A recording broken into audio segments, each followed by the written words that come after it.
Baccano, sporcizia, degrado. Il quartiere San Giuseppe a Vicenza è in mano a questi migranti che passano la giornata sotto le case.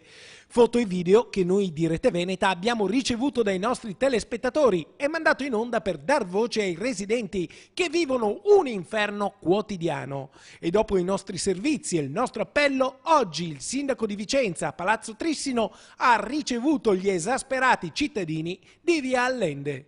Io ho fatto vedere a Rucco e ho lasciato stampate le stesse foto che aveva pubblicato Rete Veneta, che sono quelle che stiamo facendo da un anno a questa parte, in tutti i giorni, tutte le stagioni e a qualsiasi ora del giorno e della notte. Che ci sia una presenza abbastanza costante di passaggio di forze dell'ordine, perché la situazione effettivamente è diventata insostenibile, è diventata difficile da vivere, da convivere. Siamo disponibili a valutare tutte le azioni legittime in capo alla polizia locale. Sull'ordine pubblico lavoriamo in interforze con polizia e carabinieri.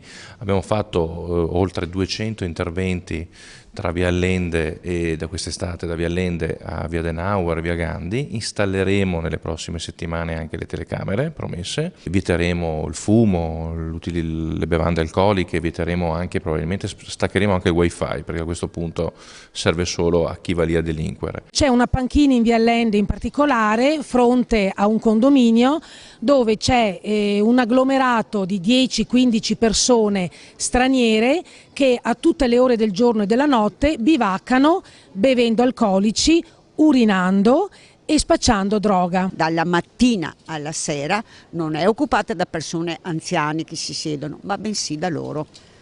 Ci sono sempre, ogni mattina, mezzogiorno, pomeriggio, sera, dai 5, 10, 15 persone.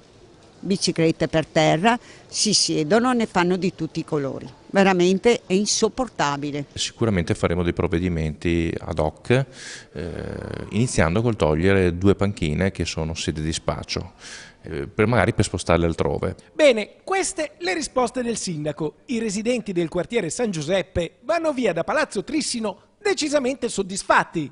Siamo contentissimi perché abbiamo avuto veramente delle belle risposte. E noi di Rete Veneta continueremo ad affiancare questi cittadini nella sacrosanta battaglia per un vivere civile. Loro continueranno a tenerci aggiornati. Facciamo questo patto? Facciamo questo patto volentieri e ci teniamo sempre in contatto.